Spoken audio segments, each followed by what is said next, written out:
সকালবেলা ঘুমের থেকে উঠে রান্নাঘরে চলে আসছি, যে রান্নাটা তো আগে করে নিতে হবে, নাহলে গ্যাস থাকবে না। সত্যি সত্যি বসাইতে বসাইতে গ্যাস চলে গেছে। এখন এই যে একটুখানি ছিল, তাই দিয়ে আমি ভাবছিলাম যে হয়ে যাবে, এজন্য আর চুলাটা পাল্টাই নাই। হুট করে চলে গেছে, আবার নিয়ে রাইস কুকারে দিছি, রাইস কুকারের থেকে কষায় আনছি।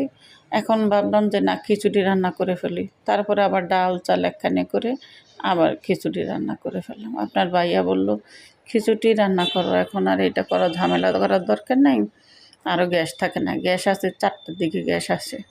এই তখন বাচ্চারা কি খাবে, তাড়াতাড়ি করে আমি এই যে খিচুড়ি রান্না করলাম, রাইস কুকারে দিলাম, রাইস কুকারও হয় নাই। আবার চুলায় একটু একটু গ্যাসে দমে দিলাম, তাও হইতেছে না। তারপর আবার এই রাইস কুকারের থেকে নিয়ে হাঁড়িতে দিই, হাঁড়ির থেকে এনে এরকম করতে করতেই আজকে সারাদিন গেল গা। তারপরে যাই হোক, রাইস কুকারে জল দিলাম, রাইস কুকারে হইল না, আবার এনে পাতিলে দিয়ে বসাই দিলাম চুলায়, বাগারটা দিয়ে দিব।